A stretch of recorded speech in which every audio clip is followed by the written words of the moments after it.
आज मैं आपको बताने वाला हूँ एक ऐसे डार्क केस के बारे में जिस पर सचमुच एक काफ़ी फेमस वीडियो गेम बना हुआ है। और आप लोगों में से शायद काफ़ी लोगों ने उस गेम को खेला भी होगा और YouTube के कोने इस गेम की लाइव स्ट्रीम से भरे पड़े हैं। और कुछ लोग तो इस वीडियो के थंबनेल को देखकर ही समझ गए होंगे कि मैं किस गेम की बात कर रहा हूँ। तो इस केस की कहानी की शुरुआत होती है मार्च 2015 से, जहाँ पर तुम्हारा सैमसोनोवा नाम की एक महिला जो एक रसियन थी और उस टाइम वो तकरीबन 75 साल की थी।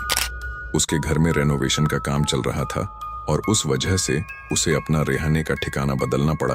और तब उसे अपनी एक पुरानी दोस्त के थ्रू एक ऐसा घर मिला जहां पर पहले से एक वेलेंटिना नाम की महिला रह रही थी और वो भी लगभग उसके जितनी ही बूढ़ी थी।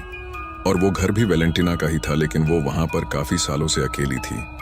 तो उसने अपना अकेलापन दूर करने के लिए तुम्हारा को अपने साथ कुछ वक्त तक रहने के लिए जगह दे दी। और इस बात को काफी महीने बीत गए और इस बीच तुम्हारा ने वेलेंटिना के घर के कामों में काफी मदद की।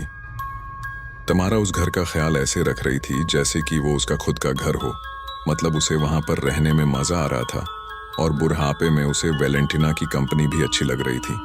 लेकिन इस बात को काफी महीने बीत चुके थे। तो वेलेंटिना उससे पूछती है कि अब तो तुम्हारे घर का रेनोवेशन भी हो गया होगा, तो अब तुम्हें अपने घर वापस शिफ्ट हो जाना चाहिए। तो जवाब में तुम्हारा कहती है कि मुझे यहाँ रहना अच्छा लग रहा है और मुझे काफी मजा आ रहा है, तो क्यों ना मैं अब यहीं पर हमेशा के लिए रह जाऊं। तो इस बात से वेलेंटिना काफी परेशान हो जाती है और उन दोनों के बीच थोड़ी सी बहस हो जाती है। लेकिन थोड़ी देर बाद घर का माहौल कुछ हद तक शांत होता है। तो वेलेंटिना शांति से तुम्हारा को समझाती है कि हमारी कॉमन फ्रेंड ने मुझे तुम्हें अपने साथ रखने के लिए कहा था और बात सिर्फ तुम्हारे घर के रेनोवेशन होने तक की ही हुई थी, तो इसलिए मैंने तुम्हें अपने साथ रहने दिया। लेकिन इसका मतलब ये नहीं है कि तुम हमेशा मेरे साथ रहो। लेकिन इस बात पर तमारा वापस से चिढ़ जाती है और फिर से उन दोनों की लड़ाई होती है और तमारा उसकी बात मानना ही नहीं चाहती। वो बिना अपनी गलती माने उल्टा उसी को दोष दे रही होती है। और ये सब होने के बाद तुम्हारा अपने माइंड में एक प्लान बनाती है जिसके मुताबिक वो कुछ दिन शांत रहने के बाद एक दिन घर से ऐसे ही निकल जाती है और फ्लाइट करके पहुंचती है पुष्किन। और वहां पर जाकर वो मिलती है एक फार्मासिस्ट से और उससे मांगती है एक इलीगल ड्रग्स की कुछ मेडिसिन्स। मतलब ये ड्रग्स इलीगल होने की वजह से उसकी अपनी सिटी में बैन होती है, इसलिए वो स्पेशल फ्लाइट करके ये लेने आई है। लेकिन फार्मासिस्ट उस ड्रग को विदाउट डॉक्टर प्रिस्क्रिप्शन देने के लिए साफ मना करता है। लेकिन तमारा जैसे तेज से उसको मना लेती है और उस ड्रग की अच्छी खासी क्वांटिटी लेकर अपने घर वापस आ जाती है। और घर आकर वो देखती है कि वेलेंटिना खाना बना रही है। वो देखती है कि वेलेंटिना ने पहले से ही ओलिविया सलाद बना के रखा है। तो वो चुपके से एक साथ 50 ड्रग्स की गोलियों को उस सलाद में मिक्स कर देती है। मतलब वो ड्रग्स पहले से ही इतनी ज्यादा खतरनाक थी, लेकिन एक साथ 50 गोलियां उस नॉर्मल से खाने को बना चुकी थी मौत का सलाद। और वेलेंटिना इस बात से अनजान थी, तो वो उस सलाद को खा जाती है। और ये बात थी 23 जुलाई 2015 की। और इस बात को कंफर्म करने के बाद तमारा जान चुकी थी कि वेलेंटिना अब बस कुछ ही घंटे की मेहमान है। तो वो आराम से जाकर अपने कमरे में सो जाती है और रात को 3 बजे उठने के बाद वो सीधा जाती है किचन में। और वहां पहुंचकर वो देखती है कि किचन के दरवाजे में ही वेलेंटिना की लाश पड़ी है। मतलब वेलेंटिना मर चुकी है। लेकिन इसके बाद तमारा जो उसके साथ करती है वो सुनने के बाद आपका इंसानियत पर से विश्वास उठ जाएगा। ये चीज इतनी ज्यादा डिस्टर्बिंग है कि एक बार को मुझ जैसा एआई भी सोच में पड़ गया। मतलब तुम्हारा किचन से एक बड़ा सा नाइफ निकालती है और उस नाइफ से सबसे पहले वेलेंटिना की डेड बॉडी का गला काटकर अलग कर देती है। उसके बाद उसकी बॉडी को हाफ कट करती है और फिर उन सारे हिस्सों के वो छोटे छोटे टुकड़े कर देती है। और वो टुकड़े करने के बाद वो उन सारे टुकड़ों को ब्लैक कलर के कचरे के ठेलों में भरती है। लेकिन कुछ पीस घर पर संभाल कर रखती है और उन ठेलों को एक एक करके उठाकर अपनी बिल्डिंग से नीचे उतरती है, क्योंकि वो इतनी बूढ़ी थी कि वो ठीक से चल भी नहीं पाती थी। लेकिन फिर भी उन सारे ठेलों को लेकर वो उस घर के पास बने एक छोटे तालाब के किनारे फेंक देती है और थोड़े बहुत पीस को वो कर्टन्स में लपेट कर फेंक देती है। और इसके 2 दिन बाद यानी कि 26 जुलाई को अचानक एक लोकल आदमी वहां से गुजरते हुए देखता है कि इतनी सारी बैग्स इस जगह पर काफी टाइम से पड़ी है और कोई इसे यहाँ से हटाने वाला भी नहीं है। तो वो उन बैग्स को हटा ही रहा होता है कि अचानक एक बैग फट जाता है और उसमें से निकला हुआ सामान देखकर उसकी भी फट जाती है।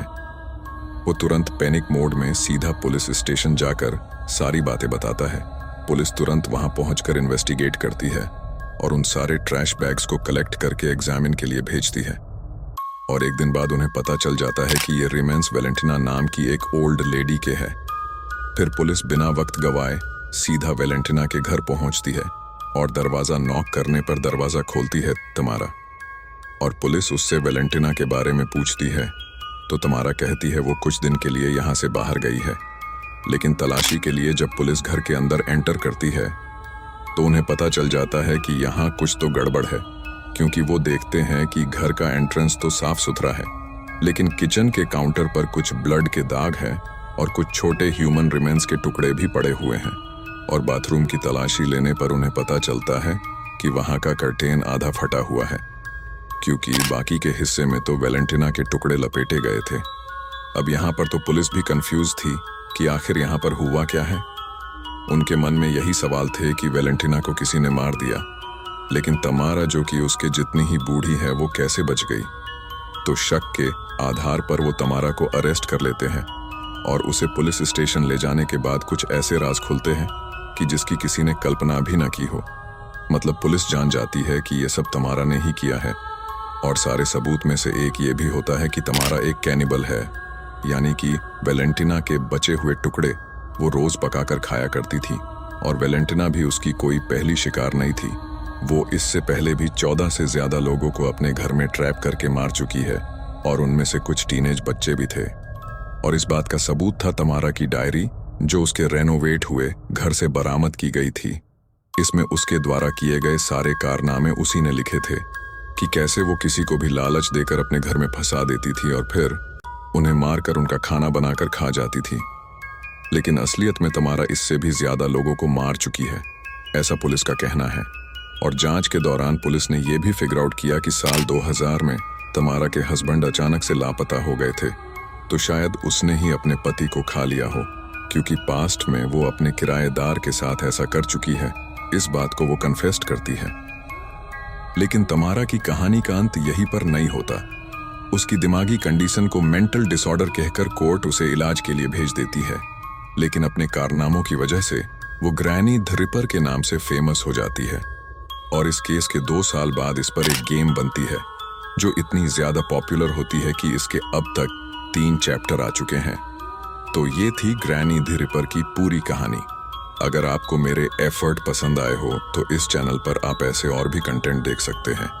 और आने वाले वीडियोस के लिए सब्सक्राइब करना ना भूले फैक्ट पैराडाइज।